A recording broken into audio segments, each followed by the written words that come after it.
Assalamualaikum warahmatullahi wabarakatuh.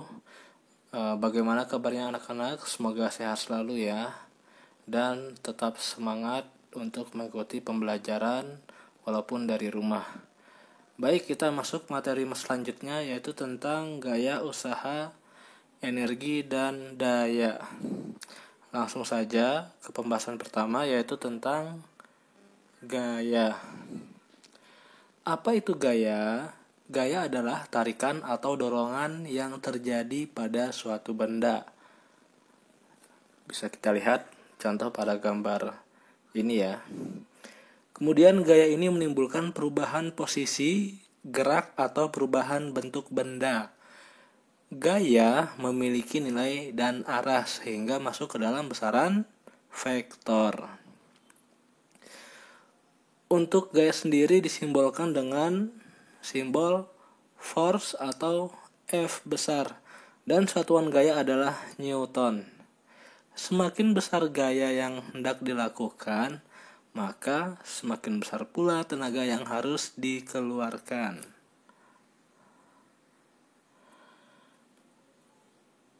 Gaya memiliki 3 rumus dasar untuk menjelaskan gerak benda, yang mana terdapat pada hukum-hukum Newton, yaitu hukum Newton 1, 2, dan 3. Oke, yang pertama, hukum Newton 1 yang berbunyi, jika penjumlahan atau pengurangan gaya yang bekerja pada benda sama dengan 0, maka benda yang diam akan tetap diam, serta benda yang bergerak lurus beraturan akan tetap bergerak lurus beraturan. Sehingga rumus hukum Newton 1 adalah sigma F sama dengan 0. Sigma F ini adalah resultan gaya. Kemudian hukum Newton 2 yang berbunyi, percepatan atau perubahan dari kecepatan gerak benda selalu berbanding lurus dengan resultan gaya yang bekerja pada suatu benda, dan selalu berbanding terbalik dengan massa benda. Jadi didapat rumus untuk hukum Newton 2 adalah sigma F sama dengan M dikali A. M-nya itu massa benda, sedangkan A-nya merupakan percepatan. Kemudian yang terakhir adalah hukum Newton 3 atau lebih dikenal dengan hukum aksi-reaksi. Ada sebab, ada akibat. Yang berbunyi, jika suatu benda pertama memberikan gaya terhadap benda kedua, maka benda kedua akan memberikan gaya yang sama pula kepada benda pertama dengan arah yang berlawanan. Ya, rumusnya berarti sigma F aksi sama dengan sigma F reaksi. Oke, kita masuk kepada macam-macam gaya. Macam-macam gaya itu sangat banyak, tetapi di sini dibagi dua berdasarkan garis besarnya ya, yaitu gaya sentuh dan gaya tak sentuh. Gaya sentuh adalah gaya yang bekerja dengan sentuhan. Bila tidak terjadi sentuhan, otomatis gaya tidak akan bisa bekerja pada suatu benda. Contohnya seperti gaya otot, gaya gesek, dan gaya pegas.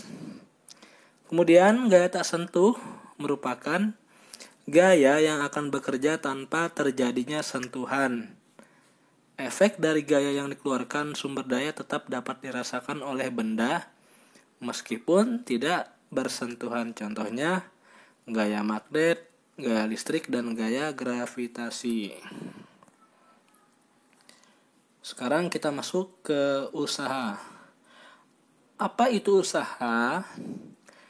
Kata usaha dalam kehidupan sehari-hari adalah berbagai aktivitas yang dilakukan oleh manusia. Contohnya seperti Valentino Rossi berusaha meningkatkan kelajuan motornya untuk menjadi juara dunia MotoGP yang ke-8 kalinya. Kemudian Lionel Messi berusaha mengecoh penjaga gawang agar dapat mencetak gol. Dalam fisika, usaha memiliki definisi yang lebih khusus.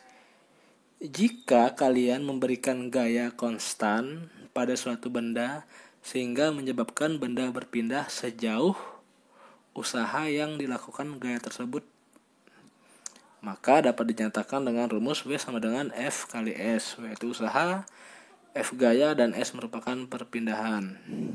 Jadi jelas ya untuk usaha.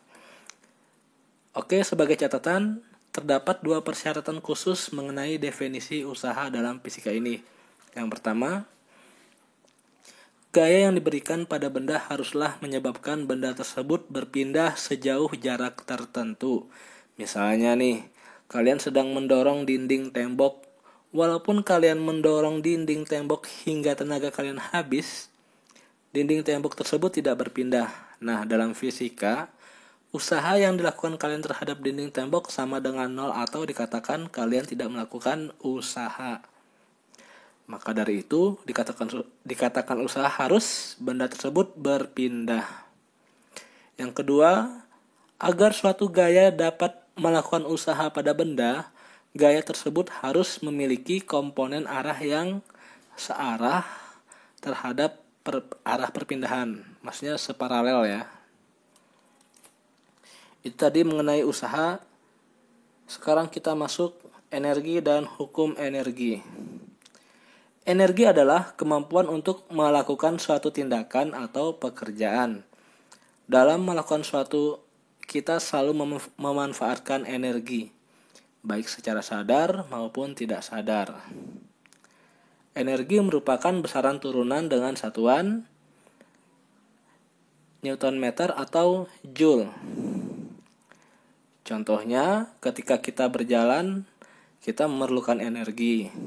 Namun, setiap kegiatan memerlukan energi dalam jumlah dan bentuk yang berbeda-beda. Energi tidak dapat dilihat, namun pengaruhnya dapat kita rasakan, ya. Seperti yang kita ketahui bahwa energi memiliki suatu hukum yang sering disebut dengan hukum kekekalan energi. Pasti tidak asing lagi kan buat kalian ya tentang hukum energi ini, di mana bunyinya energi tidak dapat diciptakan dan tidak dapat dimusnahkan, tetapi energi dapat berubah bentuk dari bentuk yang satu ke bentuk yang lainnya. Itu merupakan hukum kekekalan energi atau hukum satu termodinamika. Kemudian kita masuk ke macam dan bentuk energi. Ada banyak macam-macam dan bentuk energi. Contohnya energi mekanik, energi bunyi, energi panas, dan lain sebagainya. Untuk mempersingkat waktu, saya akan membahas mengenai energi mekanik saja. Untuk contoh yang lain bisa kalian searching sendiri ya. Oke, yang pertama energi mekanik. Energi mekanik adalah energi yang dimiliki suatu benda karena sifat geraknya. Nah, energi mekanik ini dibagi lagi menjadi 2, yaitu energi potensial dan energi kinetik. Energi potensial adalah energi yang dimiliki oleh suatu benda pada suatu tempat tertentu. Nah, dari kedudukan atau tempat itu, ia dapat melakukan usaha. Oleh karena itu, energi potensial disebut juga energi tenaga tempat. Rumusnya sama dengan EP sama dengan M kali G kali H. Ya, bisa kalian searching ya rumus energi potensial. Kemudian energi kinetik. Energi kinetik adalah energi yang dimiliki suatu benda karena pergerakan atau kelajuannya. Energi kinetik secara jelas dapat diartikan sebagai suatu kemampuan untuk melakukan usaha agar bisa menggerakkan benda dengan massa tertentu hingga mencapai suatu kecepatan tertentu. Jadi, semakin tinggi kecepatan suatu benda, maka semakin besar pula energi kinetiknya. Oke. Sekarang kita masuk perubahan bentuk energi. Energi dapat berubah dari bentuk energi yang satu ke bentuk energi lainnya. suatu bentuk energi akan terlihat manfaatnya setelah berubah bentuk menjadi bentuk energi yang lain. Beberapa contoh perubahan bentuk energi adalah sebagai berikut. Ya, bisa kalian lihat di gambar ini. Di sini ada bola lampu yang mana mengubah energi listrik menjadi energi cahaya. Kemudian ada kipas angin mengubah energi listrik menjadi energi gerak dan lain sebagainya.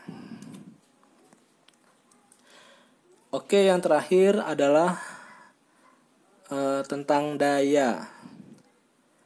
Apa itu daya? Daya merupakan laju energi yang dihantarkan selama melakukan usaha dalam periode waktu tertentu. Satuan internasional untuk daya adalah Joule per second atau sama dengan watt.